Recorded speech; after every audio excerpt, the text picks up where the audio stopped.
So we do have a new category of PC now that's upon us. We've got the new ARM chips and the embargo has lifted. I can show you finally some details on the new Snapdragon X Elite from Qualcomm. And of course, this is now the whole new AI era of PCs. Of course, there's a big push on that. We've got 45 tops with this particular model here and Copilot Plus PC with this, and I'll be covering a little bit of that in this video here. So the spec of this unit is the Snapdragon X Elite, so the top chip, 32 gigabytes of LPDDR5X RAM.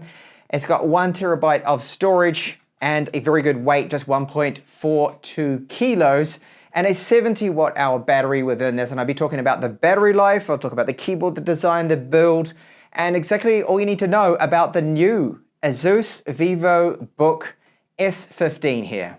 But first, the weight of the laptop itself. So that is 1.4, rounding that up, 1.43 kilos. Very good, but it is not our total travel weight, which is what I'm more interested in and what is going to be that final weight. So this is the power supply that we do get included.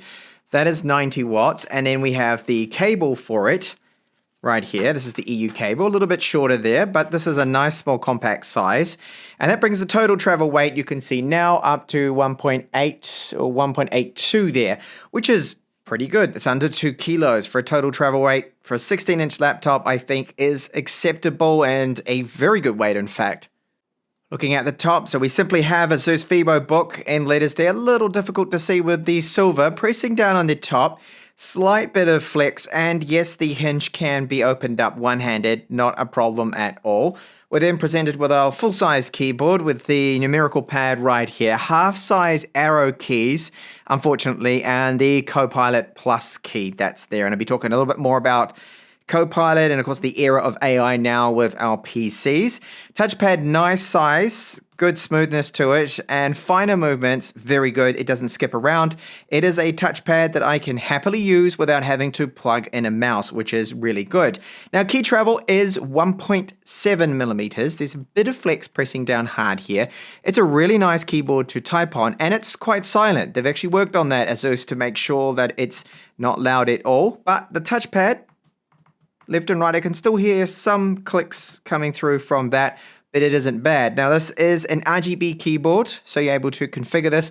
I have it set on the clear color at the moment, and I'm not too much of a fan. This is one very minor complaint from me of having silver keycaps. I think silver keycaps, under certain conditions, with depending on what color you're using with the keycaps, can make it a little difficult to see some of those extra functions that you may want. That's the only thing. You can see that it's got, of course, Harman card-on sound with this. Dolby Atmos support, palm rest made out of alloy. All the metal around the outside doesn't pick up fingerprints at all, especially in this lighter color. But I'll take a look at that backlit keyboard.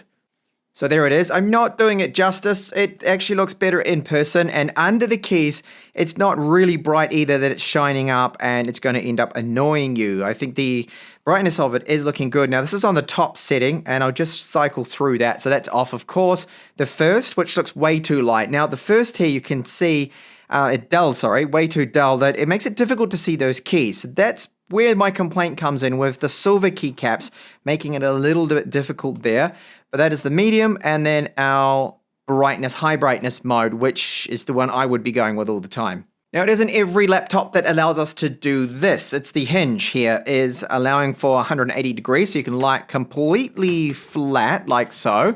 And then it's really good because if you are going to be plugging this into a monitor, which you can plug into many, and you just want to get the screen out of the way as you're using it a big external monitor, then you just push it right down, which is very good. And you can see the ASUS Vivobook S branding here. Matte bezel and our screen, which of course is their splendid display from ASUS, and this is an OLED 120 Hz, very smooth, great looking motion. More about that soon, but the camera here, we do have IR infrared for Windows Hello, so we can log on securely really quick. Privacy shutter, good option to have. Not all brands include that. You can see with the red there, that means it's closed and disabled and open. So I'll give you a sample now of what you can expect out of the webcam with the ASUS Vivobook S. This webcam sample, I am using the inbuilt microphones, and you can use Windows Studio Effects. So this is with Copilot, with the AI. It's using AI now to change and add virtual backgrounds. Now, I've intentionally done this with a a poor looking background. It looks a bit messy. It's not that pleasant, right? Well, if I go into the Windows Studio effects, I can turn on here. We've got automatic framing to keep me in the frame. I want, though, is background effects. So I'm going to put on the standard blur. So it's just got rid of most of what you can see in the background. If I move about, you see now it's covered what is there. And it's doing a reasonably good job of that stitching to remove that messy background. You don't want to see that in your conference calls videos. So this is the standard blur. We have portrait blur. There are creative filters. If you want to be clever with, I don't know, you want a bit of a joke with someone, they can turn on this. Like, I look illustrated now. And again, it's doing this all on the fly with AI, with that 45 tops we get. Watercolors or animated. Oh, I'm going to turn those ones off. I don't particularly like them. We've got portrait light, and I will also turn on eye contact. Now, eye contact, you see my eyes have been shifting off as I've been selecting things, but I'm going to turn on eye contact now, and using the AI, it's going to make it look like I'm always looking at the camera, even though now I am looking away from the camera, and you're probably not even noticing anything at all. So they are useful features to have with your webcam, especially if you're using your laptop for a lot of conference calls and whatnot.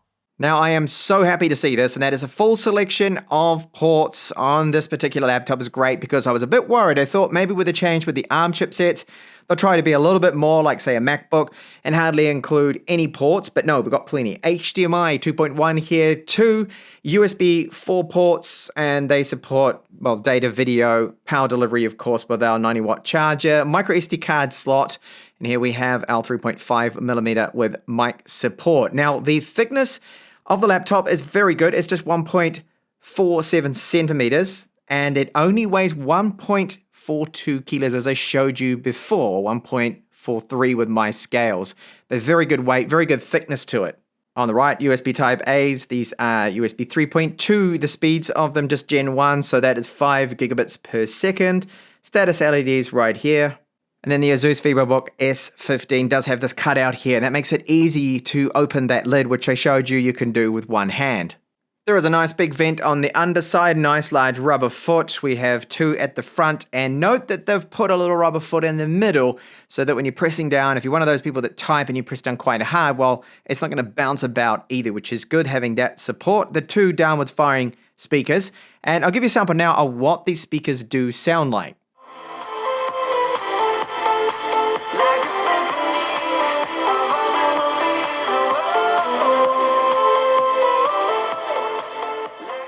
How do they sound? They're fine. They could be a bit louder. They are not the best loudspeakers I have heard.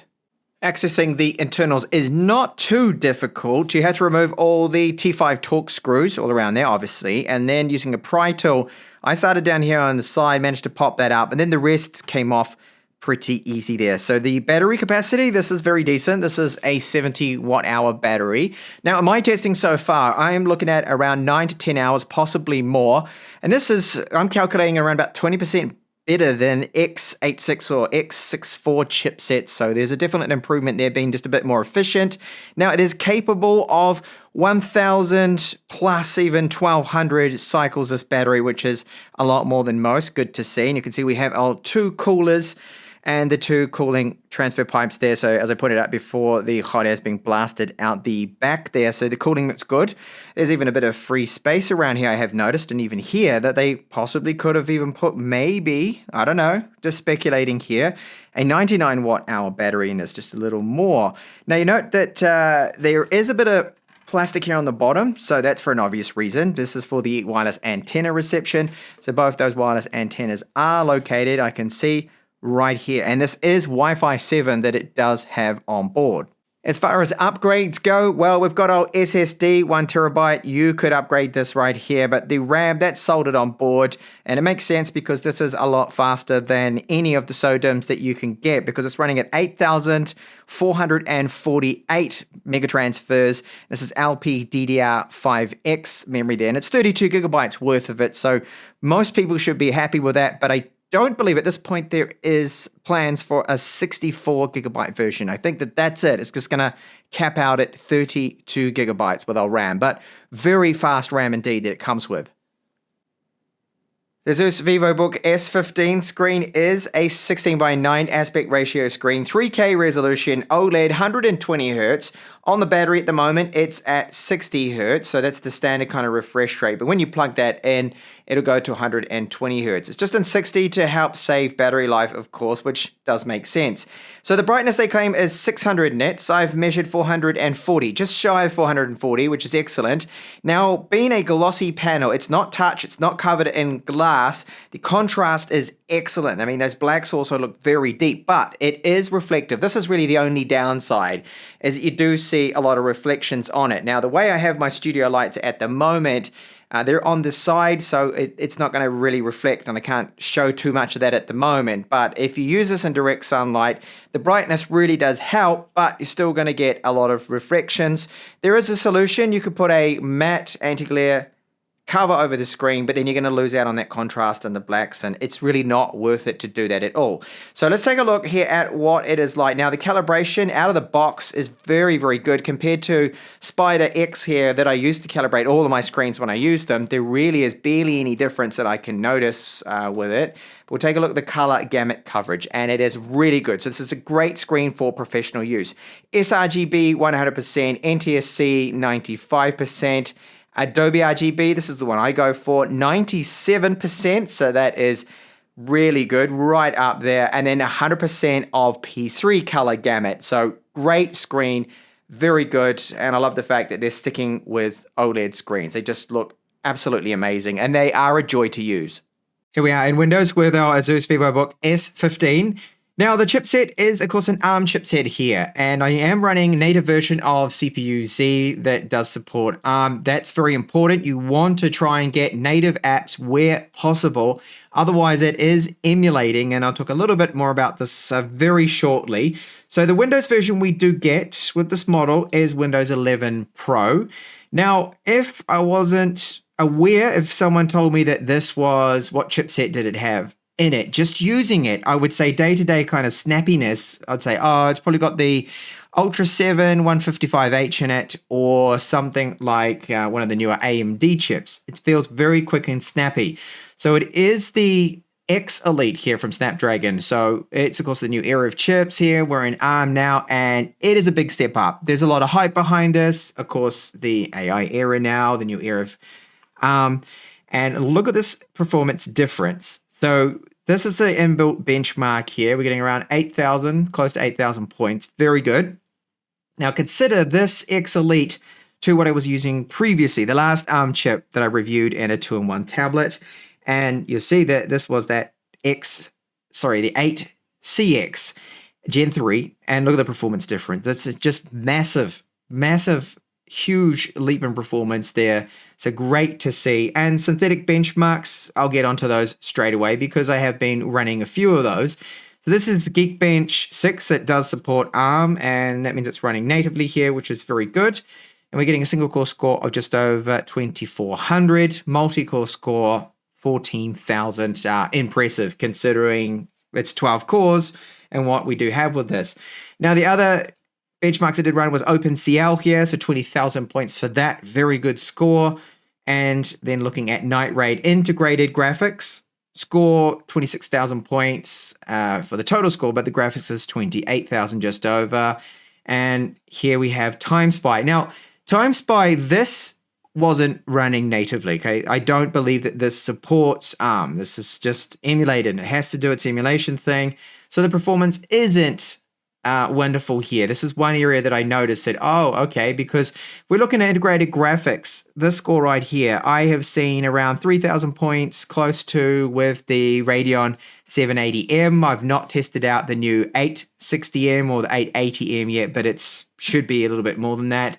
And Intel's Arc, with their newer graphics, can get around 3,800. So a lot faster there. So we're looking at about half the performance, and that's because it's not running natively there. One last benchmark that is very good here. This is Wildlife Extreme. Now, this does support I'm so used to saying x86. This supports ARM64, and its score there, very good, 6,405. Now, for reference here, the Arc graphics from Intel, the best I've seen is very close to 7,000 points. So it's not far off that ARC graphics performance when running something natively here. So really good. I am very happy and pleased with the performance I'm seeing out of this, apart from, yes, the 3D Mark there, Timespy, when it's emulating. Now, Cinebench, this is the 2024 version. We're getting close to 1,000 points here for the multi-core score. That is brilliant. And here for our single core score, that's just over 800 points too. So really good performance, really strong performer there. And that is close to or bettering, I believe, the M3. Not the M3 Pro from Apple, but the M3. And if I just take a look at the single core scores here, you can see the Apple M1 Max, the Ultra, not really that far off. In fact, we're close to, okay, that is the X Elite that I just tested out, the M1. Okay, that's getting around just a little bit higher, but still excellent performance from what I'm seeing with those synthetic benchmarks there. But everything in the system does feel very quick and snappy. It feels like a Core i9, really, Core i7 from those generations. If you remember, just the general performance. Oops, this is loaded in a little bit funny, but hey, we can still see it. The disk speeds here. So it's a Samsung 1TB drive, PCIe 4.0. And the speeds, yeah, not wonderful. There could be a bit of throttling, and I believe there is. It's happening here with this. So I have been pushing the system hard. And the thermals of it, let's take a look, because I can't show you the thermals of the chipset. HW Info and other programs don't support it yet, even though this is the ARM arc of it. It doesn't seem to show that, but I can get a reading from the SSD, and this is where I get something in the red there. You can see 114 degrees Celsius. That's why it's throttling. It's getting very hot, that SSD that I showed you when we looked at the internals.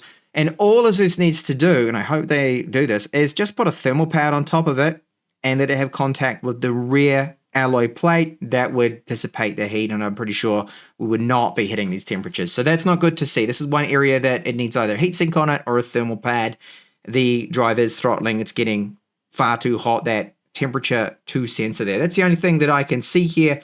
Everything else does seem to check out. Battery temps, what I can see, but I cannot see the Snapdragon X Elite, unfortunately, temperatures. But fan noise, let's talk a little bit about that. Fan noise has been, for the most part, fantastic. You don't really hear those fans with just light use. Comes on now and then, depends on what mode you are using, of course. But I'll give you a sample now. Worst case scenario, when I was running Cinebench, and yes, you hear the fan. It's reasonably loud. It's 45 watts, remember, so it's actively cooled.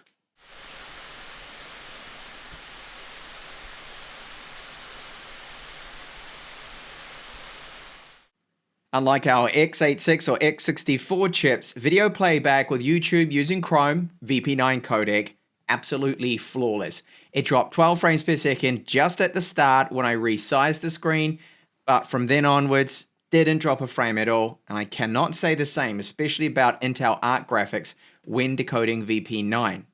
Video editing, 4K, this is using Adobe Premiere Pro, but it is a version that does work on ARM chipsets. I found the timeline to be very smooth, no drop frames, really good. Export times, because it doesn't have hardware acceleration, not hardware encoding, but using software, are slower. I'll show you the time I got for 1 minute of the YouTube preset. Came out to be 1 minute and approximately 17 seconds, and this is a lot slower. For 1 minute of footage being encoded at 4K with a YouTube preset, Intel Arc systems with QuickSync can do this in about 27 seconds. So that's a lot slower. Adobe do need to add hardware support for the ARM chipsets. This being a Copilot Plus PC, of course, we have Copilot on board, all of those features.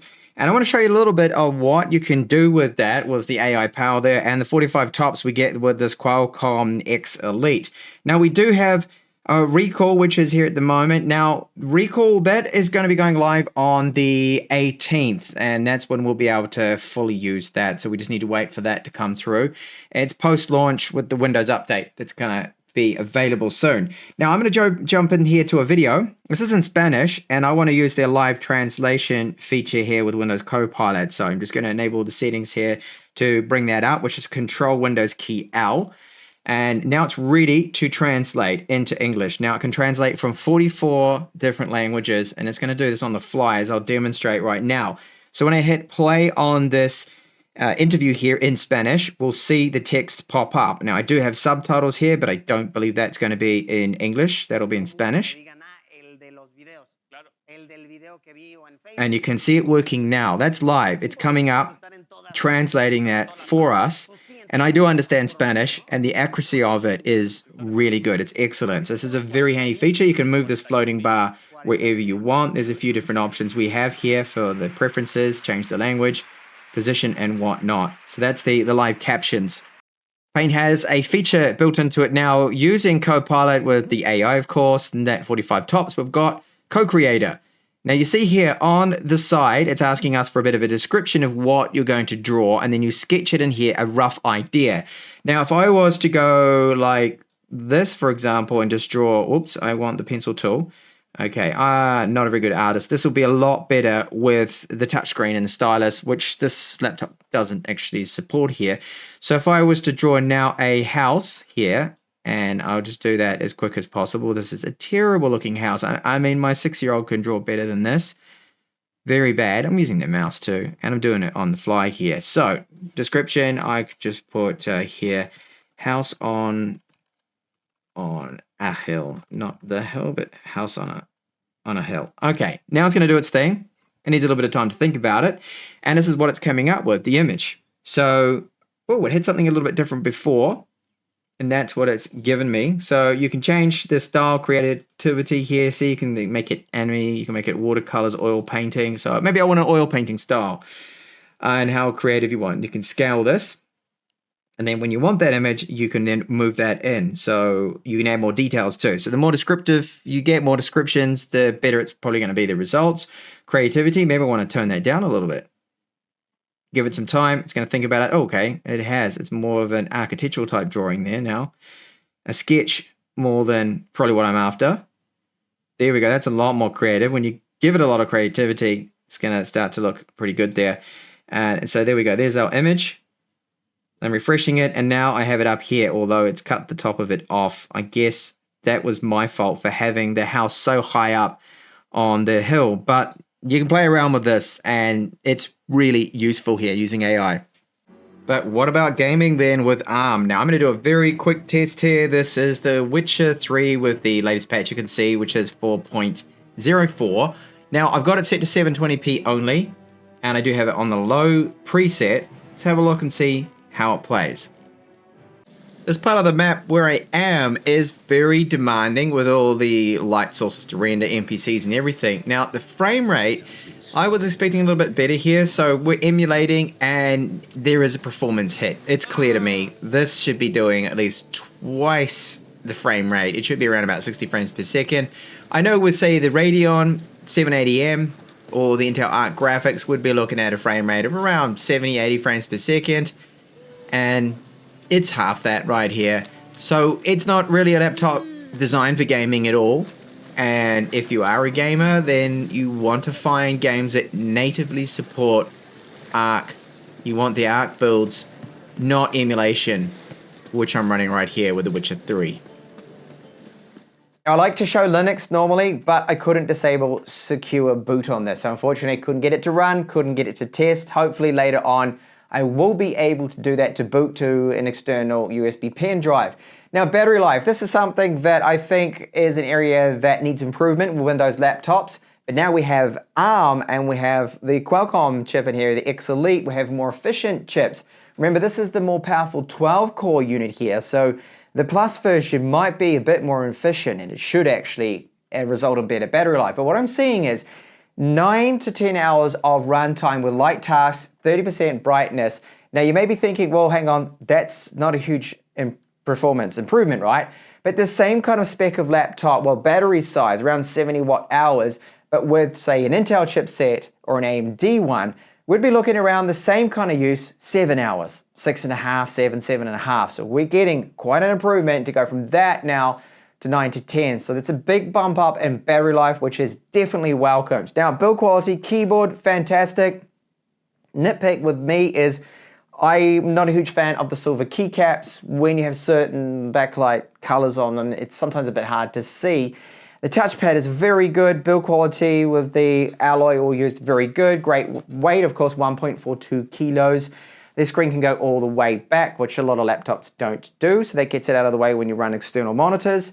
And of course you can run 3 external monitors and this one. So you've got the 3 externals, the internal monitor, fantastic to be able to do that with a laptop. The full-size ports, HDMI 2.1, and the 90-watt charging and charger, all really good. My nitpicks of this unit here would come down to the SSD. I did see some very high temperatures on that, and it's an easy fix for ASUS to simply, in their production line, add a thicker thermal pad on top of that SSD to transfer some heat on the bottom of the metal alloy plate. Simple fix, or put a heatsink on it.